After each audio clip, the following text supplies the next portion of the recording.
Hello everybody, I'm Micks Mowers Man and welcome to my channel. In today's video, I'm going to work on this Mazport engine with a Briggs & Stratton Quantum on top. This has got a fault on it, which I thought I'd fixed. However, I hadn't, and now I think I know exactly what the fault is, and I didn't have to buy a new coil for this, of which was the diagnosis I originally gave, because the bloke told me this engine would start with no issues at all. I mean, when it got hot, it was a bit of a pickle to start until it cooled down again, and that screams to me coil.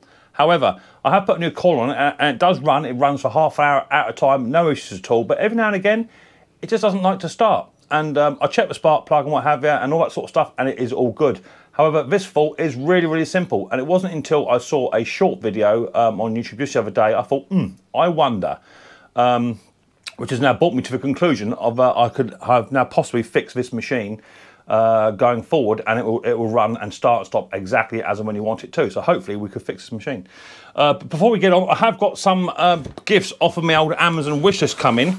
Somebody has sent me, I've got a little love letter here, some filters for two-strokes. So thank you very much indeed for them. That has come from, thanks for the video. You've saved me so much pain. I repair gear for an allotment society in Feltham, which is near me. And your videos have been such a great help, building myself up to replace a broken bracket on a Hater 41 auto drive. Thanks from Cameron. Hater 41 bracket on a Hater. Yeah, they can be a bit tricky, but I've got videos for you, Cameron, so go and check them out. But thank you very much for my two-stroke filters off of my old Amazonian wish list. So thanks much indeed for that. And then somebody else, I don't know who this is. No idea. That was something else that I bought myself. But someone bought me some SAS Universal Maintenance Lubricant. Penetrates and lubricates, silicone-free formula, cleans and degreases, displaces moisture, and contains PTFE. Someone has bought me a SAS, that's Special Forces, tin of maintenance lube. I don't know who it was. There was no name of that at all. It wasn't me that ordered it. If that was you, leave me a comment in the comment section below. I'd like to say thank you very much indeed. So if you want to check out my Amazon wish list, it's down below in the pinned comment section. If you want to buy myself or my little rider boy a little gift, there's some bits and pieces in there for the both of us, so feel free to help us out. So without further ado, let's get down and dirty and let's have a look at this 2010 Mazport Series 18 that starts, stops, but then doesn't like to start again intermittently.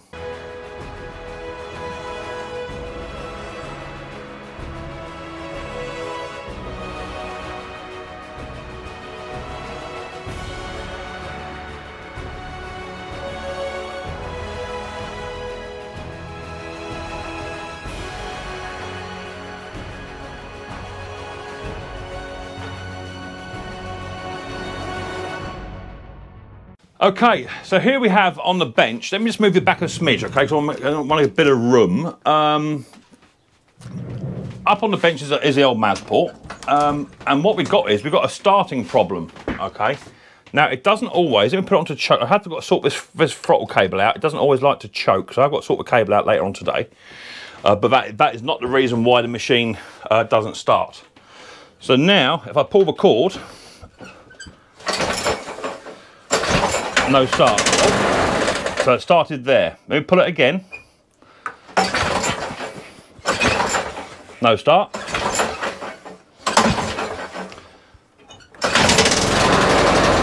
Start. No start. So that's the problem we're having, and I think that's the same problem the gentleman who traded this in was having on this machine. Now look, let me show you how I come to the diagnosis of this machine. Let me try and move that light out of the way for you. A bit of a better light situation going on. Right, so if you now watch what happens when I start this machine. If I start the machine here, okay, pull the dead man in, adjust my throttle to choke, pull the dead man in, no start. Guaranteed no start. But if I then pull the cord on this side of the handle, it starts. So over this side, no start. This side, starts. Let me show you how to fix that in 2 minutes. Okay, we've got the Mazport here on the old bench. Right, so to fix this machine, it'll be a bit longer than 2 minutes, obviously, but I need to talk you through it. Now I saw a video, a little short video just the other day. Bloke had a problem with a Honda engine, which was not sparking. He replaced a coil, the same as I did. He replaced a spark plug, the same as I did. All that sort of stuff. He took the flywheel off, he checked the timing, and he found it out to be actually the Deadman micro switch, okay, was faulty. However, I have commented on his short to say, actually, you bought a micro switch when it actually didn't need to. It's not a micro switch fault. It's actually a cable fault. So it is actually the cable that's actually at fault, not the micro switch. This doesn't have a micro switch, so to speak of. It has a Deadman circuit switch. But his switch wasn't making the clicking noise that happens on the Hondas. These have a slightly different switch. So when I pull this lever up the top to activate the Deadman's handle, this arm will move ever so slightly. Okay. Now what I believe it to be is this switch is not pulling enough when you go over the other side. It's only pulling there. See how much slack there is. In difference to pulling it over here, it moves a bit further. Okay. So it's actually a cable adjustment. Now I've got a tool here which is sent by my good friend Brandon over in Texas. He runs a channel called BS Small Engines, or it's now called Let's Go Fix It, I think it's called. He sent me this little tool. It's a brilliant little tool. He does sell these. Little tiny cutout. All you want to do is put the cutout through the cable and then just push this tool over the top of the actual Deadman's cable itself. And then you can just pull this out. It's a bit cack-handed to do it in the space, but it comes out like that with so much ease. And it's so much easier. Okay. So now we have the cable out. Let me get you zoomed right in to let me show you how to fix this little issue. Right, you're zoomed in as far as I can get you. Now here is the cable in question. And lots of people just literally will either cut this off, like I have done in the past, cut this off to make it shorter. But all you've got to do simply is just turn this cable out, the outer housing. This is a little plastic bit. Turn that out and you'll see there's actually now a gap just here, okay, which is where it's threaded on. So you want to go about, you can see how much it needs. Look, so there's lots of cable where this just screws off. So if you go halfway, about there, okay, something like that, we'll go there. And now put that back into its little tiny hole, like so. Push this open, so we can then fit the cable back into its housing. It's a lot harder to fit in there now, okay, a lot harder. But by adjusting that cable, and we've only adjusted it about 4.5 millimeters, okay. Now when we throw this cable, you'll see, because we've been adjusted anyway, now it's got a lot more throw on it. Even if you do it on the other side, it's got a lot more throw. So now, if I bring this lawnmower out of touch, I don't like moving the camera whilst I'm recording. I like to do it a bit more professionally, but there you go, it's what it is. So now, if I grab hold of a cable on the right-hand side, which is where we're having the problems beforehand, this will now start, I guarantee it.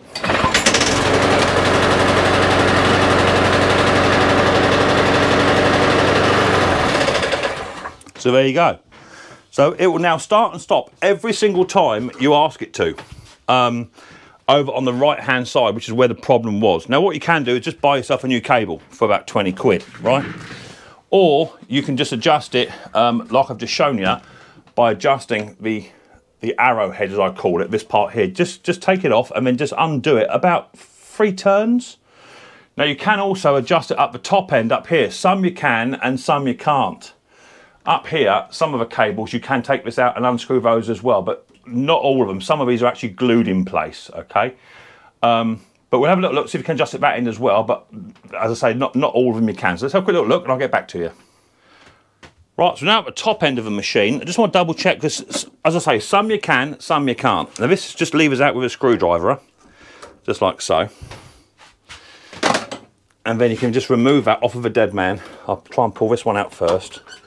So just disconnect your Deadman's handle. Ouch. A little bit of jiggery by pokery. There you go. Right, so that now comes off. And now sometimes you can just unscrew these ones here as well, which you can on this one. Just unscrew it.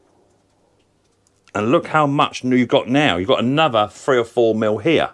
Okay, so now when you put that back in place, like so, you want to hook up your dead man handle cable first before you put this back in. And this is already set on the furthest one back. Okay, so you've got a bit of adjustment there. Put that in. It'd be a bit harder now because obviously you have already adjusted this cable as far back as it wants to. There you go. Right. So now it's in place. Now we've already got tension on this cable already from minute get go. Okay. So now when you pull it in, you're going to get contact on that no matter what happens at all. But see how much force is on there? See that, how much force? That over time will actually probably come out. What I'll do with that is put a little tiny cable tie around that, or just drill a little tiny self-tapping screw straight into there just to hold that still, okay? It is a design fault. See how it just popped out? It does do that because it's under too much tension.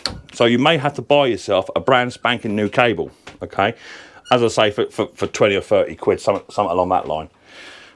Or you can just screw that back in to where it was beforehand. That's going to pop out every time now, okay? So what I'm going to do is I'm now going to slacken that cable off a touch by putting it into this hole here, okay? Which will give back just a little tiny bit of cable. Not a lot, but just enough just to make sure this part doesn't come out. It's going to come out every time now. Yeah, so what I'm going to do with that, I'm going to put a little tiny cable tie just around that, just to hold it where it needs to be. Let me grab a cable tie. All I've got is green, unfortunately, but that's what it is. And all I'm going to do is put a cable tie just around the body of this cable housing. It's just a design fault. They're not designed to have that much pressure put on them. See how it's not pulling now? You could put one on the other side as well if you wanted to, just to hold it. It'd be better if it was in black as well, because then a potential customer wouldn't see it. So this video is more for you guys at home if you just want to fix your machine whilst you're mowing. It's all of a sudden you're having starting problems and what have you. But if you're going to do the fix properly, then all it's telling you is that the cable has actually stretched over time, and now we'll have a fully starting lawnmower. So there you go, quick little tip for you, how to adjust your non-starting lawnmower cable and get your machine up and running in no time. So there you have it, a quick little adjustment on one end and or the other if required. This machine didn't need it at the top end, but by adjusting it just 2 or 3 millimeters, maybe even 4 millimeters, will allow that switch to clear on this side, which is just underneath this cover. Give it a little spray WD fault with your carpet cleaner on the switch just to make sure you get rid of any gunk, but that's the actual fault, is the switch wasn't actually clearing the wire which tells the spark plug to spark. It was just tethering on the end of it, and by giving it just 2 or 3 mil more, just open the switch up. So when you close the switch, it cuts the engine out, and when you open the switch up by pulling the lever, the lawnmower will spark via the coil. So I believe the coil was not actually at fault at all. And what I will do is actually put the old coil back on and then test the machine fully on my own lawn and see how it works. But I don't think the coil was at fault at all. It was literally just a little tiny cable adjustment. So I've just spent £25 on a brand spanking new coil, but I didn't need to. However, that's the way it goes. Sometimes with the information that you're given, you know, like the lawnmower starts, and then when it gets hot, it's a pain to start afterwards. That's telling me in my head, coil. It could have been that after sort of 2 or 3 minutes, he was actually changing hands and using the right hand side of the dead man's handle, and that wasn't opening the switch up. When we went to the left hand side, it was opening. So I think that's what the fault actually was. If you like a video of Micks Mowers and Mower Man on how to adjust your lawnmower cable in 2 or 3 minutes, then give us a thumbs up, hit the old subscribe button, and whack the old bell. Set notifications to all. That way you'll be told next time I upload another video. I look forward to the next episode of Micks Mowers very, very soon. But until then, people, don't forget, much more importantly, take care easy.